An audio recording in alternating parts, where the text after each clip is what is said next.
sou Liliane Ventura e você está ligado no programa Gente que Fala Como Fala, porque aqui, além da nossa mesa que já eu vou apresentar para vocês, né, os componentes dela, eu vou também te convidar para vir participar conosco ao vivo, se estiver nos acompanhando de meio-dia a 1, como? Através do telefone do ouvinte, 11 5081 3782, 11 5081 3782. Você que está comigo simultaneamente pela Rádio Trianon 740M, também pela TV Êxito, também pela TV Fibra. Olha, venha participar conosco, porque, afinal de contas, a gente prepara sempre um programa com muito carinho para você. Hoje, sobre saúde, tá? Quero te convidar ainda para vir curtir a página do programa Gente que Fala, nossa fanpage, a fanpage da TV Êxito, a fanpage da Liliane Ventura. Pode vir, venha dar sua opinião, pedir o que você gostaria de assistir no nosso programa, porque a gente prepara com muita atenção e respeito a você, tá? Hoje, entre os assuntos que iremos tratar, vamos falar sobre angústias que podem gerar compulsão alimentar. Vamos falar ainda que mais de 1/4 da população sofre com ejaculação precoce. E a síndrome do olho seco tem diagnóstico difícil.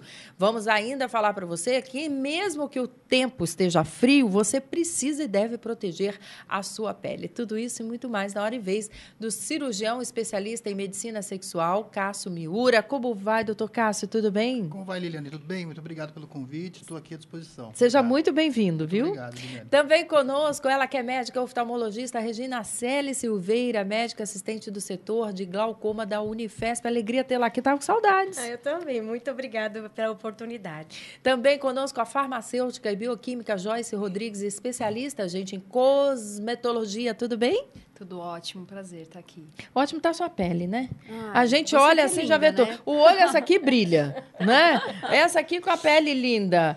Sexualmente aqui também tá bem resolvido o doutor, né? Por que não dizer, né? Ainda é um tabu falar sobre sexo, né, doutor? Bastante. Mas cada vez mais, com a liberdade sexual, está melhorando muito, né? Até sobre as pessoas que estão mais aceitas a outras sexualidades, as diferenças, as várias cores, os contrastes, né? Isso é muito bacana. Acho que o país está se desenvolvendo bastante nessa área. Muito bom. Aqui conosco também a psicóloga especialista em abusos e compulsões, Andresa. E como é que se pronuncia? Fursba. Ó, você pode falar, achar que tá fácil, mas a escrita estava complicado lá para ler. Então, por isso que eu perguntei para não falar errado. É Fursba. Isso. Fursba. Seja muito bem-vinda. Obrigada, Liliane. É um prazer estar aqui compartilhando um pouquinho do conhecimento com vocês. Muito bom. Acho que eu tenho compulsão alimentar. Vamos ver sobre isso, então. Ou eu tenho compulsão ou eu tenho uma lombriga. Eu estou ali na dúvida o que está acontecendo. Sentir fome é uma necessidade fisiológica ou é uma questão psicológica? A fome é algo fisiológico, né? Mas eu acho que o grande desafio das pessoas que sofrem de problema alimentar é conseguir identificar quando está com fome e quando é vontade de comer, né? A vontade também ela é importante.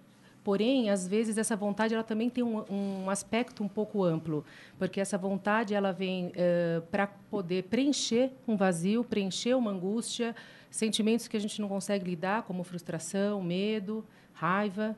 Então, é bem complexo essa identificação. Sobre o que você falou, a questão da compulsão, acho que também tenho compulsão, essa é a questão. No nosso dia a dia, a gente ouve muito as pessoas falando, né? Eu tenho compulsão, eu abuso da comida. E não necessariamente um episódio, eventualmente você fazer isso numa festa, isso identifica um transtorno. O que acaba desqualificando as pessoas que efetivamente sofrem do transtorno de compulsão alimentar. Por quê? Quem tem compulsão não come em festa? Muito? Normalmente, as pessoas com o TCAP, que a gente chama, que é o transtorno de compulsão periódica alimentar, alimentar periódica, o que acontece? Eles não comem na frente das pessoas. Come-se escondido. Né? O que revela a questão do comer é a obesidade, porque vão comendo e vão engordando. Porém, é muito estranho, porque diante das pessoas, nos eventos sociais, as pessoas têm vergonha. Quando frequentam, né? Porque chegam, muitas vezes, em função da própria obesidade, a evitar situações sociais. É verdade. Né?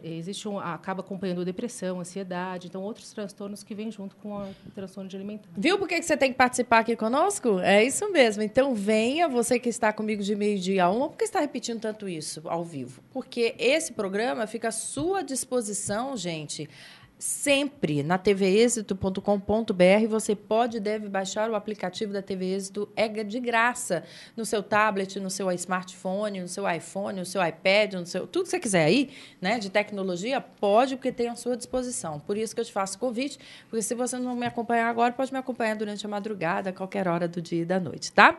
Gente, olha, deixa eu contar para vocês que o telefone está aberto, inclusive para você já formular suas perguntas e mandar aqui para os nossos queridos convidados. Um estudo recente mostra que de 25% a 30% dos homens sofrem de ejaculação precoce no mundo inteiro. Segundo alguns especialistas, o problema pode ter uma causa física, mas na maioria das vezes, inclusive, está ligado a fatores psicológicos. A primeira opção terapêutica tem sido comportamental, reservando-se os medicamentos para quando a terapia não é aceita pelos pacientes. Porque ainda tem isso, doutor Cássio, o enfrentamento de aceitar que tem o problema? Olha, isso é muito, muito interessante, muito importante, você ter citado, é muito bom. Na realidade, até para fazer essa pesquisa de que você sabe que 25% a 30% das pessoas têm ejaculação precoce, é difícil, porque é difícil o homem falar, olha, eu tenho, eu me indignar, falar, olha, eu sou rotulado como portador, né? No mundo inteiro isso é uma grande dificuldade, mas a gente chegar a uma média de 25% a 30% das pessoas com ejaculação precoce, e essa ejaculação precoce, ela vem do início da vida, ela vem por aquele costume da iniciação sexual. Como foi a iniciação sexual sua? Foi no banco do carro de trás?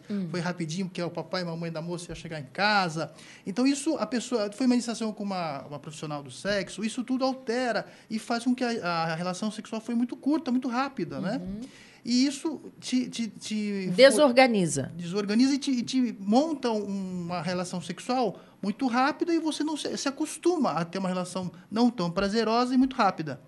E isso altera todo o seu comportamento, essa ansiedade que te leva, altera a sua autoestima, altera até a sua vida profissional, o teu sucesso profissional futuro. Não é? Quer dizer que é uma coisa realmente comportamental ou é fisiológica? Eu também tenho essa dúvida. Então, na realidade, eu sou diretor médico da Boston Medical Group no Brasil e a gente atende cerca de 2.000 pacientes por mês, né? Por mês. E a gente tem 18 filiais no Brasil inteiro. Então, o que acontece? A gente sempre estuda muito e, embora seja comportamental, tudo tem seu aspecto de autoestima, de acompanhamento pessoal, mas a gente vê que os medicamentos que a gente está sempre desenvolvendo, por exemplo, semana passada a gente foi para o México, teve um congresso latino-americano de medicina sexual específica, né? E cada vez mais os medicamentos estão conseguindo melhorar muito e ajudar muito nesse desempenho. Então, existe também um fator orgânico, físico do paciente que a gente está conseguindo abordar e que está conseguindo resultados muito importantes, muito bons. E quando que a gente sabe que é realmente precoce? Qual é o tempo que tem que se ter para uma relação? Então, esse é muito discutível, é assim, olha, umas pessoas... Porque a mulher, quando está cansada, vou explicar para o senhor, como é quando está cansada? Ela quer mais que tudo aconteça rapidinho, né? Não é, meninas? Não deixa eu falar sozinha. A verdade. Não, eu vou falar a verdade. Agora, o quanto isso é realmente precoce? Então, ejaculação precoce ou rápida, tem algumas ideias. A primeira, as pessoas falam, olha, a bem quantitativa, é 1, 2 minutos. Na verdade, não é bem mensurável. É assim, quando você tem uma ejaculação mais rápida do que gostaria, do que sentiria, do que lhe causa prazer, do que lhe causa prazer na parceira, em mais de 50% dos casos, das datas, pode acontecer uma vez ou outra, mas em mais de 50% dos momentos você tem uma ejaculação muito rápida, isso leva a um desprazer seu, da parceira, um descontentamento, né? Isso já configura realmente uma ejaculação rápida, né? Então, você não, por exemplo, você também não conseguir controlar naquele momento. Existe um momento que, a partir daquele momento, você não tem mais volta, né? Entendi. Também é ejaculação rápida. Então, está muito ligado ao emocional, mas também você aprende a controlar. Assim como você aprende a fazer um ato de micção em horários corretos, né? Você aprende a controlar. Então, tudo numa consulta bem feita, você conversa com o médico e ele consegue te passar dicas, não só da parte emocional, mas também medicamentosas que vão auxiliar para você tomar o rumo certo. Muito bem. Ótimo. Você pode e deve participar conosco de 12h a 1h ao vivo no 11 50 81 3782. Agora eu vou falar da síndrome do olho seco, gente. É isso mesmo, que engloba diferentes afecções que resultam na baixa lubrificação do olho pelo filme lacrimal. Acredita-se que cerca de 14% dos idosos já apresentem a síndrome do olho seco. Pessoas que usam lentes de contato e mulheres na menopausa também são mais susceptíveis ao problema. Apesar de apresentar alta incidência, seu diagnóstico não é fácil. Não é fácil porque já não incomoda, doutora Regina Celi? Na verdade, existem vários tipos de alterações no filme lacrimal. Fica fácil numa situação como a gente está hoje, né? Que você está diante de um ambiente com a umidade relativa do ar está muito baixa e isso leva a todo esse desconforto. Então, todo mundo, mesmo que não tenha síndrome, tem um desconforto de olho seco, né? Mas isso é muito comum. Às vezes, a mulher menopausada, por uma questão hormonal, tem essas alterações e muitas vezes não consegue nem identificar. Pacientes que foram submetidos à cirurgia de catarata, cirurgia refrativa, também levam esse desconforto. E isso, por incrível que pareça, dá até sonolência, ardor ocular, às vezes o olho fica vermelho, e isso dá um desconforto durante o dia. Então, o paciente chega no final do dia, às vezes com cansaço visual, e às vezes, naturalmente, só é porque o olho é seco. Então, é necessário que seja feito o diagnóstico, é necessário que se faça uma tiragem, que a gente usa teste de Schimmer. O teste de Schimmer ele vai identificar o quanto que o paciente tem de filme lacrimal e em qual tipo de lubrificante que é necessária a utilização. Deixa eu mostrar de novo aí, que a gente mostrou uma foto para você que está acompanhando pela TV Êxito e também pela TV Fibra.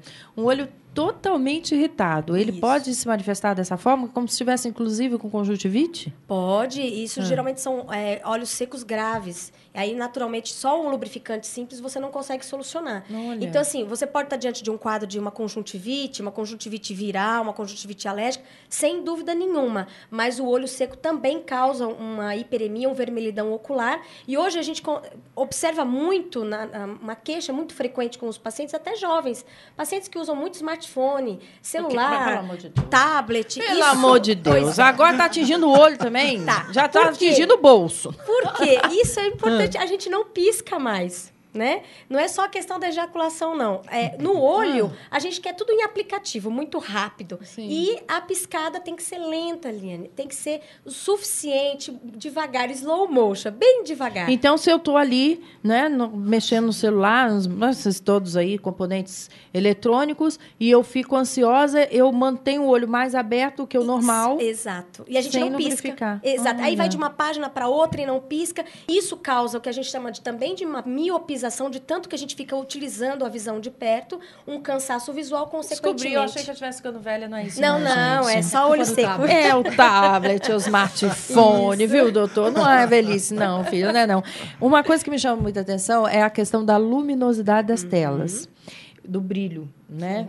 O quanto que isso deve ser orientado para as pessoas, para as crianças, para os adolescentes, porque antes a gente falava assim, eu ouvia. Menina, não fica tão próximo da televisão, porque faz mal, né, incidência de muita luz, etc. e tal. Hoje a gente vê que todo mundo faz manuseio, ou é assim, ou é assim. Isso também pode causar algum problema? Muito. Isso chama síndrome do computador. Isso é uma coqueluche hoje, né? Está acontecendo realmente um quadro bem explícito, principalmente em jovens.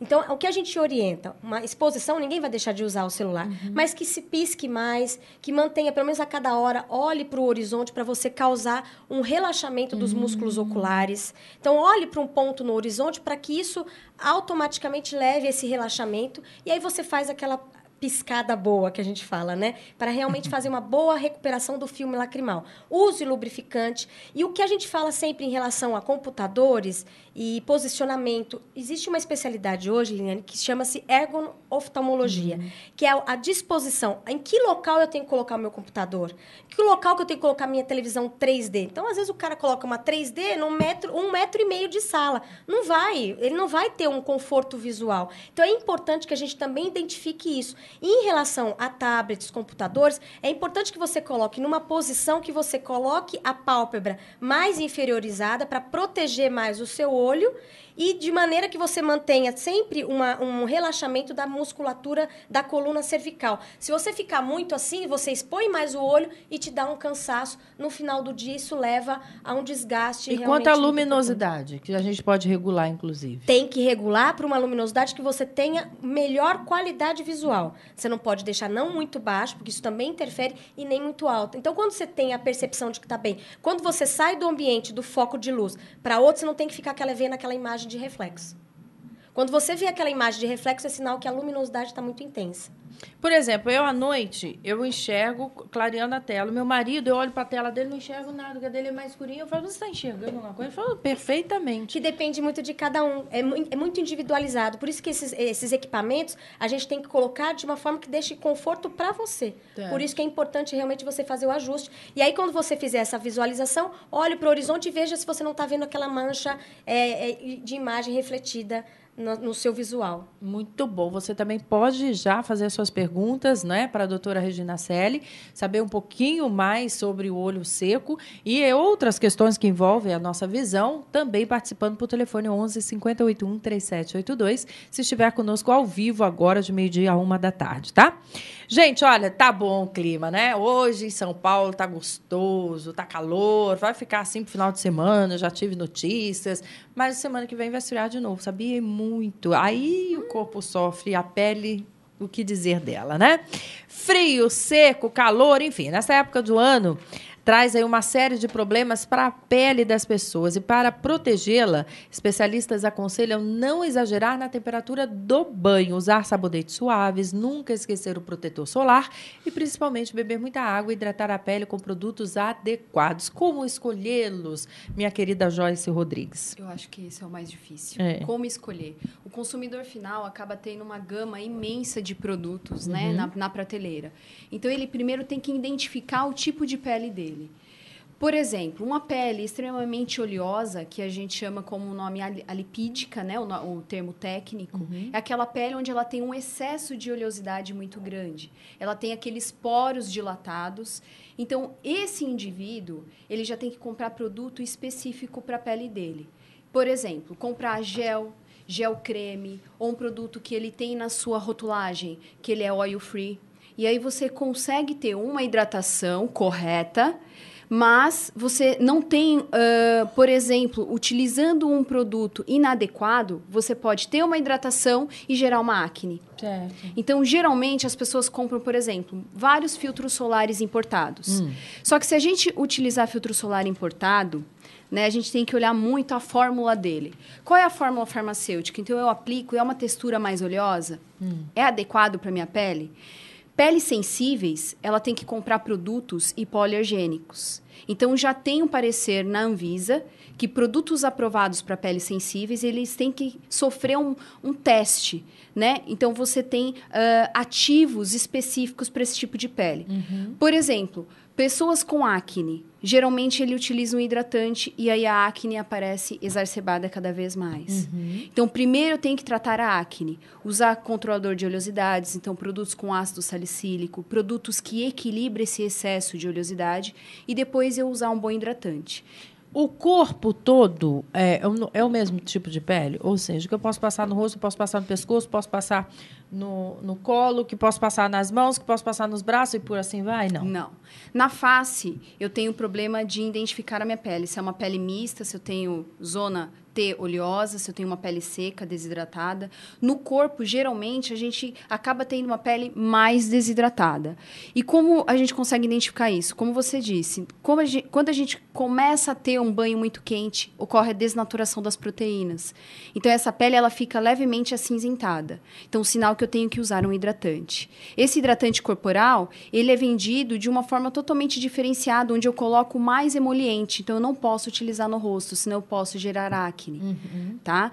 E, além disso, uma boa dica é que, após o banho, você já utilize um bom hidratante, porque você tem aquela pele mais úmida e você consegue ter maior absorção desses ativos. Não espere muito tempo. E se você fizer uma esfoliação, eu tenho que usar um esfoliante corporal? Não, até a bucha vegetal, ela já age como uma esfoliação. Eu consigo ter maior penetração do ativo. Eu tenho que utilizar essa bucha todos os dias? Não. Não se utiliza bucha todos os dias porque eu fico com a pele mais sensibilizada. Então, pelo menos umas 2 vezes na semana. Tá. E, principalmente, observar o sabonete que você utiliza. Sabonete na face, você tem que utilizar sabonete líquido. Nunca sabonete em barra. Ah, não? Não. Porque o sabonete em barra é um sabonete onde você tem o pH extremamente alcalino. A pele, ela tem um pH ácido. Um sabonete líquido eu consigo deixar num pH ácido, tá? O pH é o quanto eu consigo deixar essa pele menos sensível. Um pH alcalino, eu já tiro aquela pele totalmente do seu habitat natural. E aí eu posso agredir mais esse Quem tipo faz de tratamento pele. para celulite, não que eu tenha. Não, Não, eu também não Você é tenho. doutor, o senhor está diante de deusas. Pois é. Entendeu? Ninguém aqui tem celulite e nós não vivemos nem nesse planeta. Mas, enfim, para quem tem celulite, né? Passar a bucha e passar o creme ativa mais? Ativa. Porque você remove... A bucha vegetal. Você remove o manto hidrolipídico. Então, você afina a epiderme, que é a primeira camada da pele. Consequentemente, você consegue ter maior absorção desse É ativo. por isso que a minha pra amiga não celulite. passa a celulite dela, entendeu? Então, peraí, aumenta a celulite? Esse Aumenta a método aí? absorção Aumenta do a absorção. ativo. Então, você Ele recupera penetra. essa pele mais rápido. Nossa, boa dica. Ele penetra. Só que tem uma coisa. Geralmente, as pessoas procuram um profissional na área de estética, um esteticista, um fisioterapeuta, né? Para fazer tratamentos à base de celulite ou até tratamentos mais focados de rejuvenescimento. Se essa pele não estiver hidratada, você não consegue ter 100% da ação dos produtos cosméticos. Olha que curioso. Tem que Então, ser concomitantemente. Sim, primeiro você analisa, faz uma anamnese dessa pele e analisa se ela precisa passar por um processo de hidratação. Após essa pele estar hidratada, você inicia qualquer tratamento de patologia, seja uma acne, seja uma parte de hiperpigmentação, que são as manchas, seja um rejuvenescimento. Consequentemente, os ativos vai conseguir ter maior ação. Mas isso pode ser no mesmo momento? Não. Não. Momentos são distintos. diferentes. Primeiro Tá. eu trato, eu tenho essa pele mais hidratada, porque eu tenho uma comunicação celular mais efetiva. Tá. Então, tudo que eu colocar nessa pele, eu consigo que ela tenha um mecanismo de ação mais rápido. Produtos com grande eficácia necessariamente são os mais caros? São os mais caros. São. Porque as empresas investem em testes clínicos, elas investem em concentração de ativos mais alta, produtos importados, né? Então, esses ativos vêm de fora do país. Então, você acaba tendo muitos gastos para que você tenha um bom produto. E aí, como identificar isso? Será que um produto barato eu consigo ter o mesmo benefício? Se nós olharmos toda a classe de cosmético, você consegue ter um benefício. Porque a partir do momento que eu coloco um ativo, ele vai me trazer um benefício para a minha pele. Só que em concentrações maiores e ativos onde rotulagens, a gente consegue observar, consegue rejuvenescer, promovem lifting, são coisas que o consumidor consegue identificar que aquela empresa faz aquele teste. Então, são produtos mais caros, né? Não tem como você deixar esse produto mais barato. Ah, tem. Se vender muito, fica mais baratinho? Aí tem que vender para uma classe imensa. Né? Eu fico imaginando isso. Não, porque tem uns potinhos lá que eu Gente. fui comprar, eu voltei, entendeu? Eu mostrei para ela a minha receita Você mostrou? anti-velhice. Amiga. Então, a gente fica Foi, olhando, foi. gasta, né? E você sabe que eu não preciso tanto, mas Não, é para claro que prevenir, não, né? Claro, nós somos inteligentes, espertas, né? Olha, eu quero saber se o produto manipulado ele tem mais eficácia do que o que encontrado em gôndolas e em exposição. Eu, como farmacêutica, né, eu assim, tenho um grande respeito pelas farmácias de manipulação. Né? Existem uma classe muito grande, profissionais bons, né? Mas nós temos que olhar o seguinte: uma farmácia de manipulação, ela faz determinado produto determinado pelo dermatologista ou por algum médico. Mas as indústrias farmacêuticas, né, indústrias químicas e de cosméticos, elas têm que fazer todos os testes clínicos, o que uma farmácia de manipulação não precisa. Né? Então, toda a indústria ela tem todo aquele teste comprovando para o consumidor final que aquele produto realmente faz um efeito. Entendi. Exemplo disso é um filtro solar. Como uma farmácia de manipulação, ela vai saber que um FPS 30 tem FPS 30?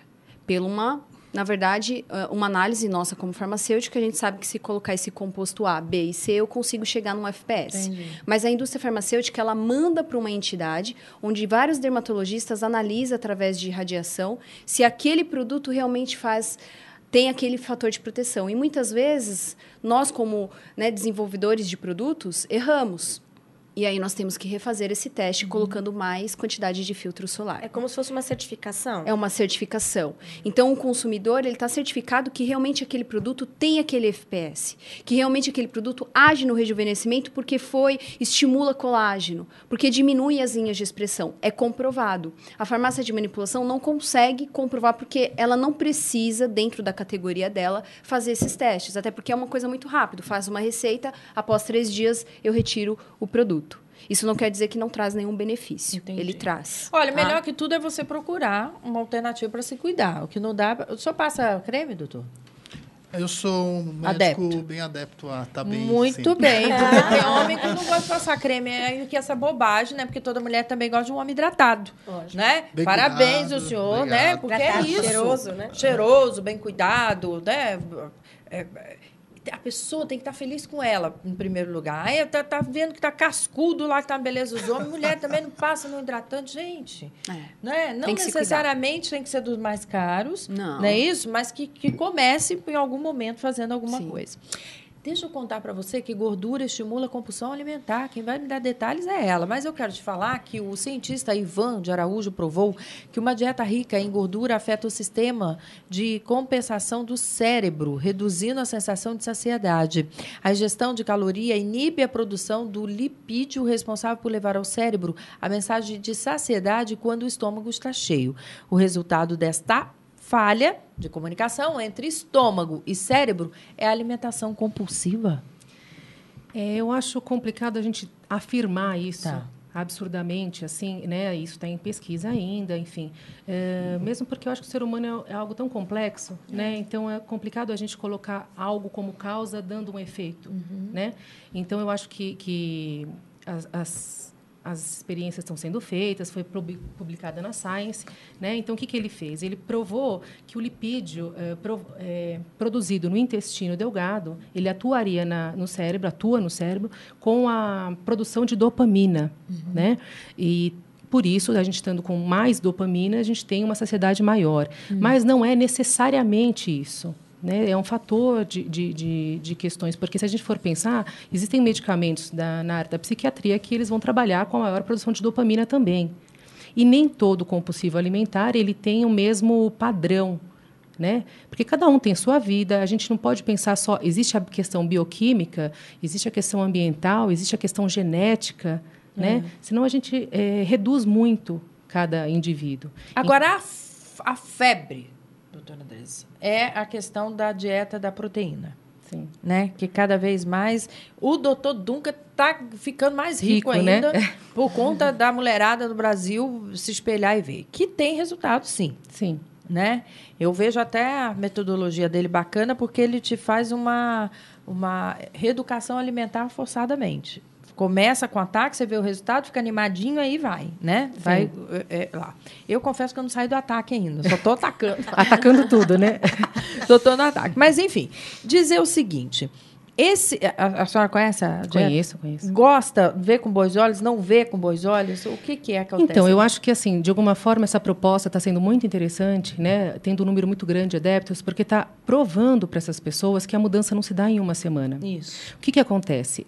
Até pelo fato dele colocar os estágios, né? 4 estágios, então te dá uma perspectiva de tempo, isso dá uma tranquilidade para as pessoas. E essa é a grande questão do ser humano diante de uma dieta. Por quê? Porque a gente quer resultado rápido, principalmente quem tem a compulsão alimentar. Ansiedade. Então, existe uma ansiedade muito grande, né? Nós temos uma necessidade de controle, né? Controle que eu coloco entre aspas. Então, assim, à medida que eu tenho começo, meio e fim, né? E identifico um fim como uma meta atingida, fica mais fácil aderir. Então, o que acontece? O Duncan ele deu um tempo maior e uma individualização maior. Isso. Né? Então, assim, se você coloca lá as suas características, se eu coloco, cada um de nós colocamos, ele vai te dar um tempo diferente. Ele vai tá levando em conta a sua história em relação ao peso, às oscilações. Então, isso acaba fazendo com que as pessoas sintam-se mais seguras, porque é bem personalizado e é um longo prazo. À medida que acontece? À medida que você vai tendo resultado, o que nós fazemos? A gente acaba aderindo mais tempo e acaba usando aquilo como estilo de vida. Né? Então, de alguma forma, eu acho positivo nesse sentido, porque acaba te mostrando um resultado positivo, principalmente inicialmente. É claro que não dá para viver só de proteína, o nosso corpo precisa de tudo. E nem é essa a proposta dele. Sim, exatamente. Né? Mas o que acontece? Foi o mais sensato que eu encontrei até agora. Como ele inicia com a questão da proteína, diminuindo os carboidratos, você tem um resultado mais rápido. E isso é um reforçador da sua adesão. Isso. Então, eu falo, poxa, eu estou andando pelo caminho certo. Você também é partidária de que a farinha branca não faz bem? Na realidade, isso é algo bem nutricional, né? Não posso entrar tanto nesse aspecto, mas assim, eu acho que o que acontece? Se a gente for pensar em termos históricos, a farinha branca, né, os refinados em geral, eles são absorvidos mais rápido. Né? Então, se a gente pegar o nosso sistema digestório, por exemplo, ele é o mesmo do homem das cavernas, igualzinho. Qual é a diferença? A diferença é que antigamente eles comiam só grãos, caçavam, né? Hoje em dia é muito rápido, é tudo fast. Né? Então, E você não via nem uma mulher das cavernas gorda. Não é? Né? E hoje em dia, o que acontece? O senhor está rindo, doutor? A vida é dura, a gente tem que olhar o todo, entendeu? Exatamente. E hoje em dia, o que acontece? É tudo muito rápido. Então, tudo que absorve muito rápido na boca, né? Assim, tanto é que nutricionistas costumam falar isso. Comeu algo que derreteu na boca, esse é o perigoso. Né? O que é mais fibroso, ele é o que faz melhor para o organismo. Né? Então, realmente, se a gente for pensar, a farinha branca é um refinado que vai vir e absorver muito mais rápido no seu organismo. Quando ele absorve mais rápido, o que vai acontecer? Você vai ter uma necessidade mais rápida de colocar alguma outra coisa. Né? Liliane, eu posso aproveitar um gancho, uma consulta, né? Existe o compulsivo sem vergonha? Não que eu seja esse tipo. Então já se entregou. Então, essa é a grande questão, né? E assim, por quê? O problema da compulsão alimentar, do transtorno em si, a pessoa ela é viciada por comida. Né? O vício é tanto... como tem o viciado por álcool, o viciado por droga, por sexo, por jogo, tem o viciado por comida também. O centro de ativação é muito parecido. Né? Assim, tanto é que as medicações elas são as mesmas, praticamente muda-se a dosagem. O que acontece? A comida, como ela faz parte do nosso dia a dia, ela faz parte da nossa vida desde o nascimento, ela integra. Né? Ninguém convida um amigo para ir correr no parque. Até que hoje em dia as pessoas estão aderindo um pouco. Né? Mas a gente sempre está junto com a família em torno da mesa. Né? A gente recebe as pessoas em casa oferecendo algo. Então, de alguma forma, tem uma questão afetiva por trás. Né? Então, o que acontece? Não dá para a gente se privar da comida. Você pode se internar para ficar longe do álcool, se internar para ficar longe das drogas, mas da comida, mesmo que você vá a um spa, né, se internar, vai ter a comida. E o que acontece? As pessoas que sofrem do transtorno, elas são julgadas como preguiçosas. Né? Tá gorda, não tem força de vontade. Então, isso é muito complicado. Né? Então, por isso que muitas vezes as pessoas nem procuram consulta médica, ou com psicólogo, ou com a equipe, que é o correto, uma equipe interdisciplinar, porque recebem muito rótulos, né? Como preguiçosa. É falta de vontade. Né? Por isso que comem escondido. E vai só piorando, né? Então, é natural que a gente tenha esses impulsos para comer, como você disse, né? Será que é sem vergonha? Não, porque o sem vergonha, vamos dizer assim, né? Ele sabe que está comendo, que ele está afim, que vai engordar e que está fazendo errado. Não que o compulsivo não saiba, ele sabe. Mas, assim, a característica... controle é que é diferente. Exatamente. Né? Essa é a característica do compulsivo alimentar. Aquilo é como se fosse assim, se você vai dar uma garrafa de uísque, de pinga para um alcoolista, né? Ele não vai conseguir se controlar. Com o compulsivo alimentar é o mesmo. Ele perde o controle. Por mais que ele saiba de tudo aquilo, ele precisa introduzir aquele alimento na boca. Muito bem, tá gostando? Eu tô adorando. Agora o assunto é a falta de desejo sexual. É mais comum? Mentira, nas mulheres. Por que, né? Nós de novo aí, ó. Uma pesquisa recente indica que cerca de 27% das mulheres e 14% dos homens sofrem com a falta de desejo sexual. Os motivos costumam estar ligados ao cansaço, estresse, preocupações familiares ou mesmo crises no relacionamento. Segundo alguns médicos, é preciso ter cuidado para que um quadro de desejo sexual hipoativo não evolua para aversão sexual. Doutor Cássio, o que é comum num relacionamento onde os dois estejam ali sobre o nível de mesmo estresse ou de não estresse, qual é o número de relações sexuais, qual é a quantidade no mês, na semana, no ano, que pode ser dita normal ou a falta dela normal? É uma grande pergunta, hein? Se eu souber a resposta, ganhei na loto, né? Veja bem, eu acho que é muito importante a gente falar. Quando, olha, estou estressado, estou com dor de cabeça, tenho trânsito, estou muito trabalho, isso tudo são preocupações que são existentes, a gente deve tem o seu valor. Mas, antes disso, o médico deve procurar, numa boa consulta, deve achar se existem causas orgânicas, causas físicas, né? Por exemplo, um câncer de próstata, um tumor, uma infecção vaginal, um corrimento, um problema, uma dor, né? Da onde vem uma dor no ato sexual, tudo isso tem que ser bem abordado numa consulta médica. Agora, além disso, o médico vai fazer seus exames bioquímicos, exames de hormônios até, para diagnosticar uma causa orgânica. Agora, é muito interessante a gente lembrar, até lembrando da ejaculação precoce, que se a gente fala que o homem, 30% dos homens ejaculam com 2 minutos, vamos dizer, 2, 3 minutos. E que a mulher, bem preparadinha, com aquelas preliminares, para ficar pronta, demora de 8 a 20 minutos, que era uma relação de 20 minutos. Meu Deus, os homens estão perdidos, e as mulheres principalmente. Então, puxa vida, se cada relação, o homem ejacula rápido, 2, 3 minutos, a mulher só vai ficar pronta com 8, ela vai falar, ai meu Deus, que saco, pô, não está dando certo, eu vou ficar com desejo sexual hipoativo, porque toda vez que eu tento, está errado, né? Então, existem causas físicas que bem diagnosticadas e tratadas no homem, por exemplo, vão refletir muito na mulher, e ela pode ser que ela não tenha nenhum desejo sexual reprimido, mas muito mais ela não está sendo satisfeita. O timing não está... Isso, o timing é muito importante, né? Então, e ninguém falou isso para o homem, né? Os homens, a grande maioria, não sabem disso. Então, numa boa consulta, a gente explicando isso e a gente fazendo exercício para ejaculação precoce, tratamentos, até medicamentosos, conversando bastante com ele, ele vai adequar, mudar o seu comportamento sexual para para passar os 8 minutos. E aí, esse desejo hipoativo da mulher, entre aspas, né, a gente pode chegar no timing certo, né? O que acontece, na realidade, é que aquele momento não prazeroso da relação sexual que não foi que não houve o tempo certo, leva a mulher a uma depressão, uma frustração, uma ansiedade, uma tristeza, que pouco a pouco, cada vez mais, vai deixando ela com até uma aversão sexual, né? Agora, se você falar, Cássio, a gente na Boston Medical Group tem uma coisa muito importante, a gente incentiva que todo paciente, todo homem, tenha relações a cada 2, 3 dias. Porque é tipo assim, o pênis é um órgão muscular, e quanto mais usa, melhor fica. É uma academia. Né? É muito engraçado, todo mundo dá risada, porque eu fiz um protocolo de atendimento médico que eu falo exatamente isso, acertou, é a academia do pênis. Sabe? Essa pegou. Que a cada 2, 3 dias a pessoa vai para a academia, faz o exercício. É como levantar o peso, cada vez fica melhor o peso que você levanta mais peso, né? Estou pensando aqui também na norma feminino, se isso não é fato. É possível. É o exercício ali também, porque você fica esquecida, a periquita Isso. já viu, né? Ela viu? dorme e morre. É o treinamento, é o uso, é a experiência, né? Então, cada vez mais você vai tendo melhor relação, ficando mais íntimo do parceiro, tendo um bom acompanhamento. É lógico, a parceira é muito importante, né?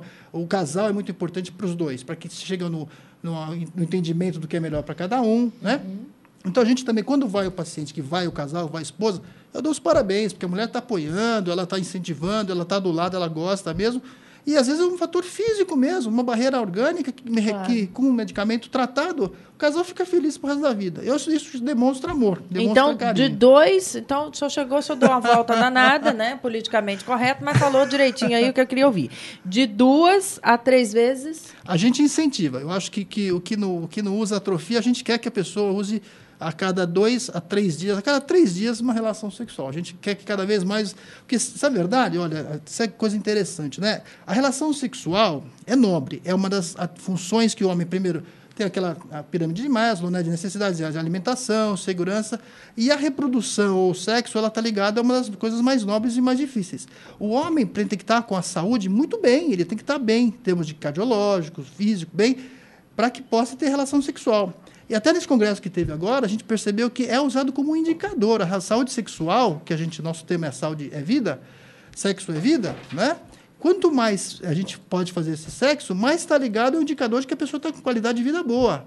Então, se você tem uma qualidade de vida boa, sem esses excessos de estresse, de cansaço, de fraqueza, você consegue estar melhor, com menos ansiedade, com relações sexuais melhores, né? Com mais disposição, mais relaxamento. É muito engraçado. O homem normalmente pensa assim, puxa vida, fico super ansioso, eu acho que para ter uma relação sexual eu tenho que estar a ponto de bala. Pelo contrário, ele tem que estar relaxado, tem que estar tranquilo, né? Isso gera uma confusão e gera essa ejaculação precoce, né? Difere o momento do ato sexual, se é de manhã, de tarde, de madrugada, ou não tem nada a ver uma coisa com a outra? Olha, tem que ser a gosto do casal. Se ele Deu vontade... no melhor momento para os dois. Eu acho que esse é o fundamental, né? Se eles entrosarem, aquele momento é gostoso, aquela hora é a hora, tá? Então, todos os mecanismos, vamos fazer, para melhorar a ejaculação precoce, vamos fazer manobras de para e volta, que posição, que tipo de forma fazer, vamos usar uma bomba, vamos usar um medicamento, Isso tudo o resultado é muito diferente de pessoa para pessoa, então eu não posso indicar, né? A gente usa mais parte medicamentosa, mais acompanhamento. Não, eu vou dizer porque é da minha pergunta. Aquela questão assim, depois do sexo, você dormir, o seu sono é mais gostoso. É que, na realidade... Relaxa mais, é isso que eu quero dizer. Se tem alguma questão comprovada aí cientificamente isso, ou não necessariamente. O ato de... Você tem uma diferença do orgasmo e da ejaculação. Mas o ato de ejacular, quando você ejacula, realmente você gasta muita energia. Os seus músculos ficam tensos, gasta bastante energia. Aí, geralmente, aquela viradinha do homem dá uma dormidinha é porque está realmente exausto, está cansado. Por isso que existe a possibilidade de você ter vários orgasmos, que é muito mais mental, né? Com uma ejaculada só, que é físico, que cansa muito, né? Então, esse é mais o sexo tântrico indiano, oriental. Né? Mas tem muito a ver, porque a ejaculação é que cansa muito. Perfeito. Olha, eu vou fazer um rápido intervalo comercial e voltamos já com mais informações para você. A TV Êxito já é um sucesso. É a TV do futuro no presente. Uma comunicação além fronteiras. E o grande diferencial é o foco no conteúdo e na qualidade. TV Êxito nas redes sociais. Siga no Twitter e curta nossa página no Facebook. Saiba primeiro o que acontece na nossa programação. Vídeos, fotos, notícias e bastidores. TV Êxito, a sua TV na web. Muito bem, eu converso agora com ele, o Dr. Nelson Letísio, que é membro titular da Sociedade Brasileira de Cirurgia Plástica, membro da Sociedade Internacional de Cirurgia Estética e fundador e secretário-geral da Sociedade Brasileira de Laser e Medicina em Cirurgia. Vamos falar hoje sobre a Sclero Show, é isso mesmo, Dr. Nelson? Alegria tê-lo aqui. Tudo bom, Liliane? Tudo ótimo. Está? Aprendendo muito aqui. Eu sempre com você, eu sempre fico ouvindo aqui, é uma coisa boa aí.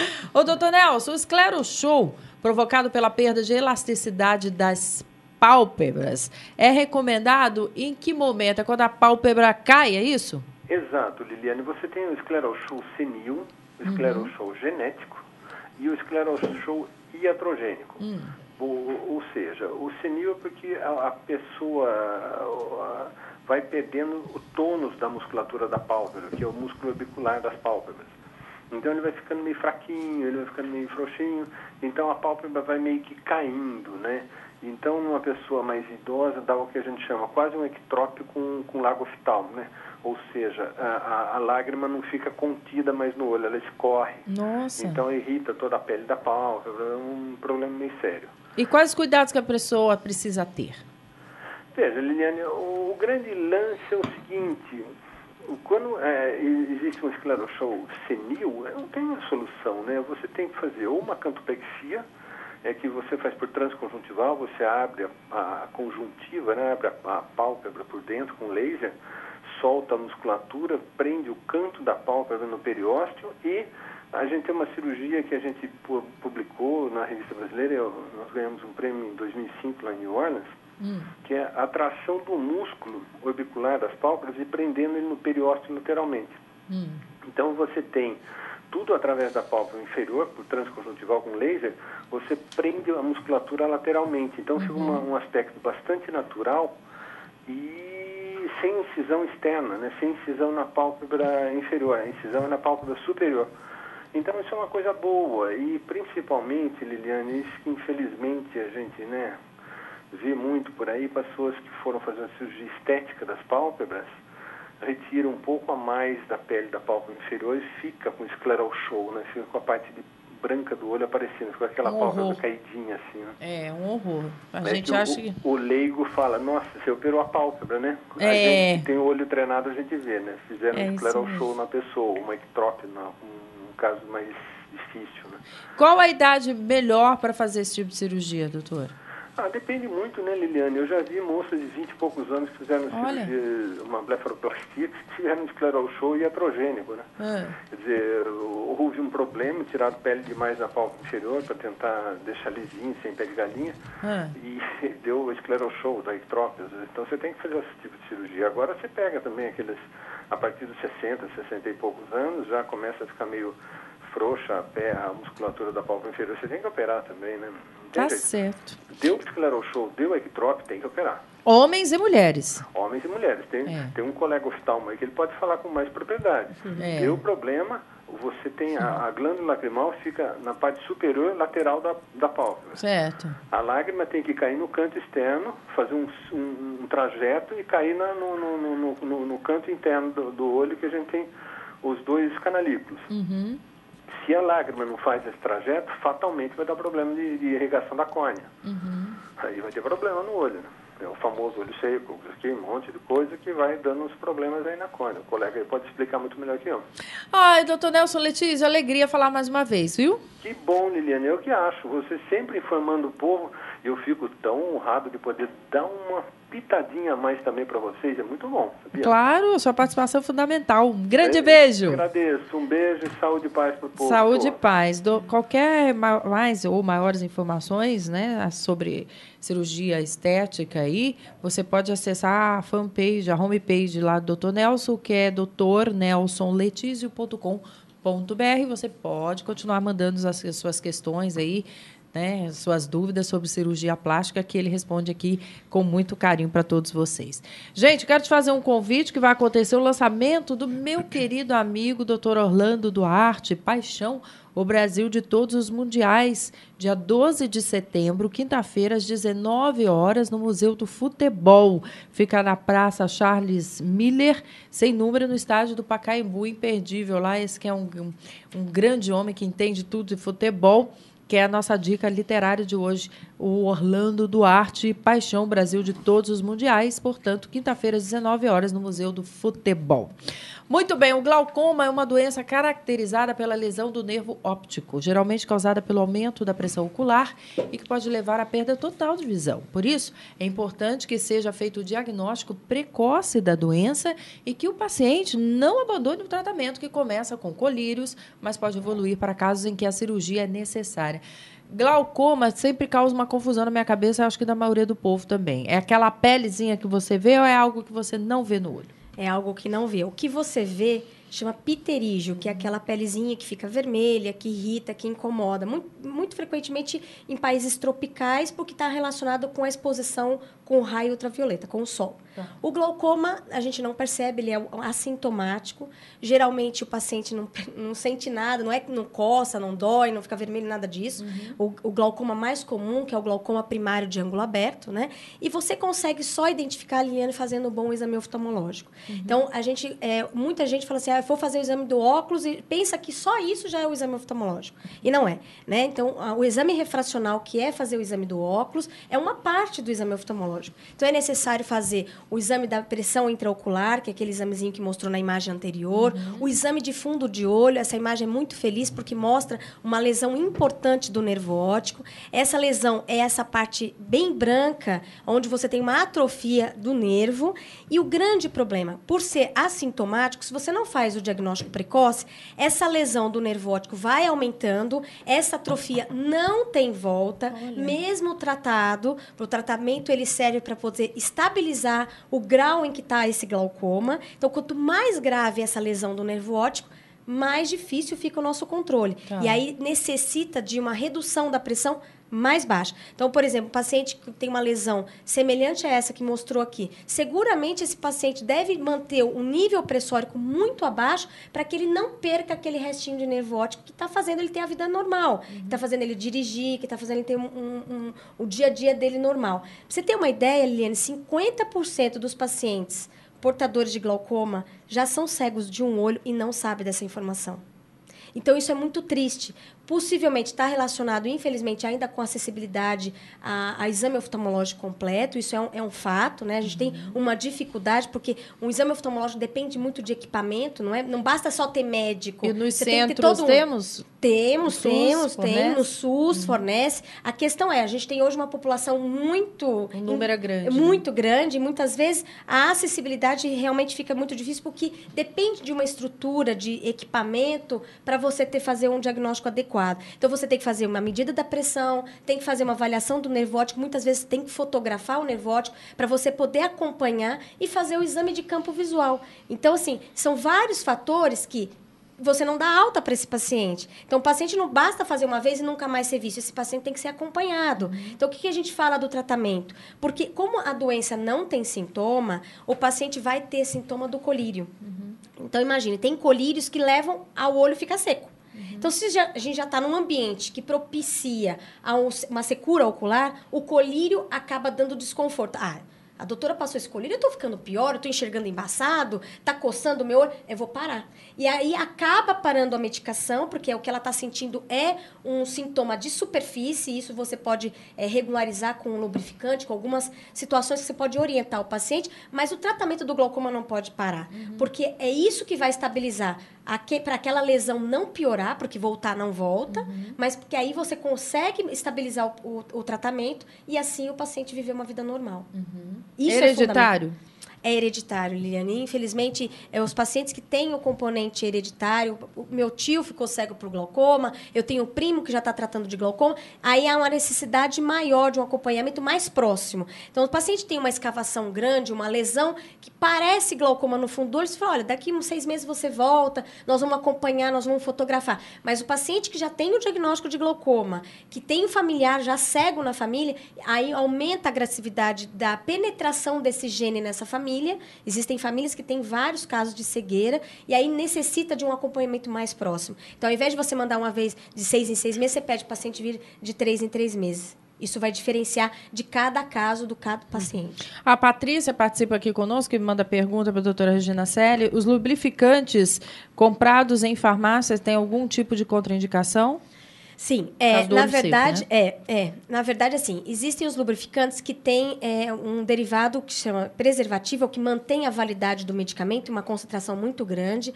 Isso chama cloreto de benzalcônio. E o cloreto de benzalcônio é importante para manter a estabilidade da droga. Então, se você tem uma validade de um medicamento, que tem validade de 2 anos na farmácia, para ele ficar ali, ele tem que ter um preservativo para que mantenha essa estabilidade, tá? Existem alguns medicamentos que têm a mais desse cloreto de benzalcônio, e isso acaba levando uma irritabilidade. E existem medicamentos que têm adrenalina, que o pessoal utiliza para deixar o olho mais branquinho, e isso que pode gerar também glaucoma. E o uso inadvertido de medicamentos que aí não são lubrificantes, são os cortisonas, que podem também levar a glaucoma. Lubrificante, a gente aconselha para todo mundo, não exagero, né, mas tem uma posologia que você converse com o seu médico oftalmologista a sua necessidade de lubrificação, né? Então, é uma necessidade de uma interação, e ele vai poder te dizer qual o lubrificante melhor e mais indicado, porque existem vários tipos de necessidades, vários tipos de lubrificantes. A Fátima Moura da Consolação, Andresa, o chamado transtorno bipolar em sua fase mais aguda pode levar ao suicídio? Depende do que é a fase mais aguda, né? Porque assim, o bipolar ele oscila entre a depressão e a mania, né? Então assim, também não dá para a gente falar que a fase mais aguda... O que é a fase mais aguda? Tá. A fase mais aguda na depressão ou a fase mais aguda na mania? Né? É muito, muito específico. A gente tem que ver caso a história do paciente. Não dá para definir assim. O Jaime Jardim Bonfilioli, doutora Regina Celi, quem tem diabetes corre um risco maior de contrair glaucoma? Oi, Jaime, um prazer falar com você. Na verdade, a gente não contrai glaucoma, né? É importante porque não é uma doença que você pega, não é uma doença que leva para uma questão infecciosa. Mas a gente, na literatura, sabe-se que o paciente com diabetes percebe-se que tem mais alteração glaucomatosa. Não se sabe porque se faz mais exame, porque você é orientado a ficar em mais visitas com o oftalmologista, ou se realmente há uma causa diretamente relacionada. A gente acredita que realmente é porque o paciente diabético, ele vá mais ao consultório e isso facilite a você fazer mais o diagnóstico. Então, o paciente diabético, em especial, ele pode desenvolver um glaucoma chamado glaucoma neovascular, Eliane. É um outro, que existem vários tipos de glaucoma, tá? O mais comum é o glaucoma primário de ângulo aberto, que esse não tem sintoma. O paciente diabético não controlado, ele desenvolve alterações na retina, chamado retinopatia diabética, que ela vai tendo estadiamento, que vai piorando conforme o não controle da diabetes. Na retinopatia diabética proliferativa, que é a fase mais grave do paciente diabético, ele pode desenvolver o glaucoma neovascular.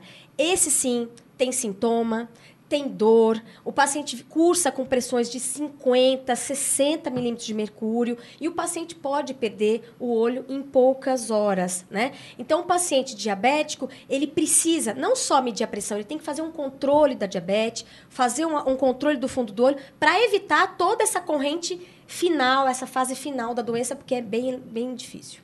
Olha, outra pergunta que chega para nós aqui é da Norma de Guarulhos. Doutor Cássio, seria grande a incidência de fatores psicológicos em problemas de ereção? Norma, obrigado pela pergunta.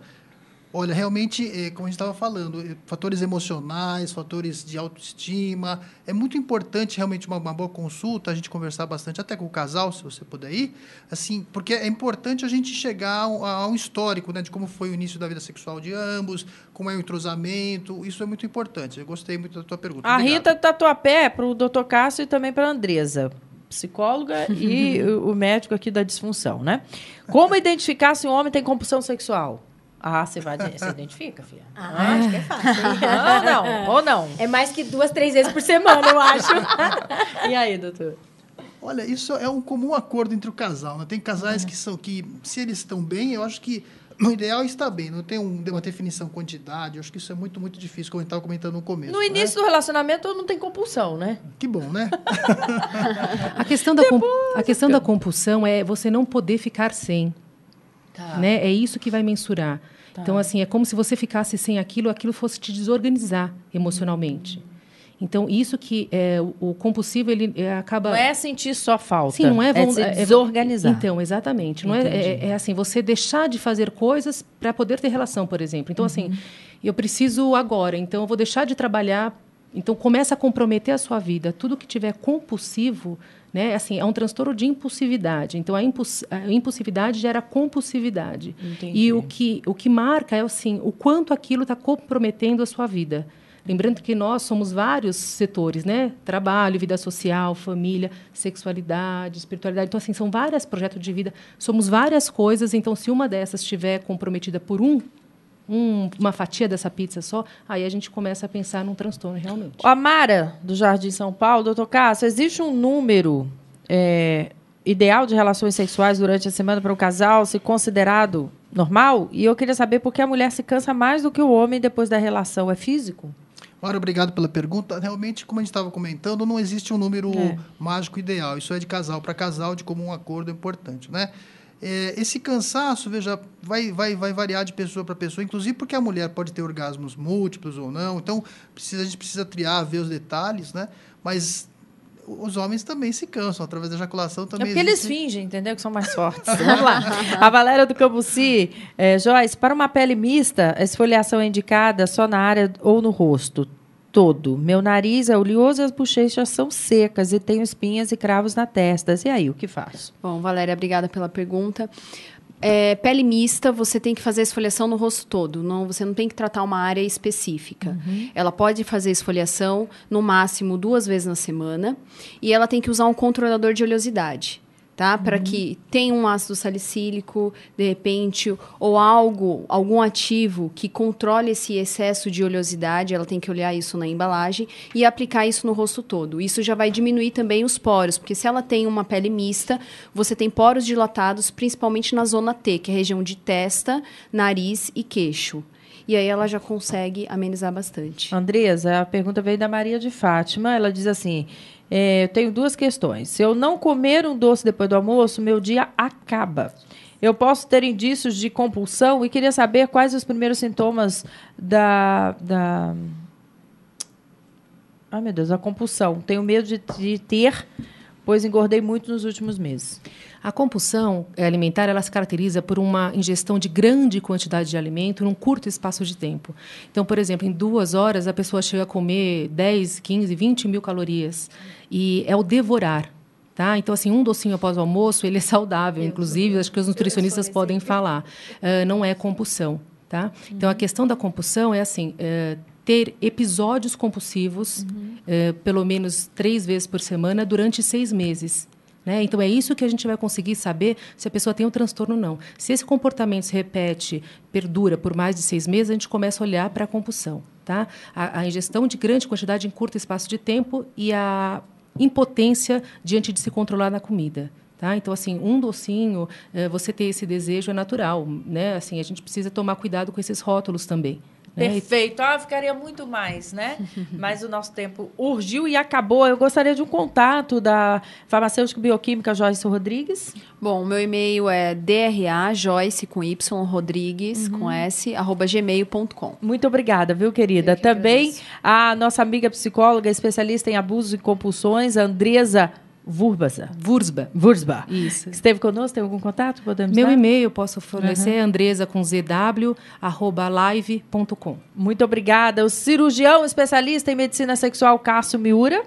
Aqui eu estou representando a Boston Medical Group, que você puxa no Google, a gente faz propaganda todo dia na Globo. Obrigado. Muito obrigada, viu? E também a minha querida amiga oftalmologista, a doutora Regina Célia Siqueira. Obrigada. Silveira.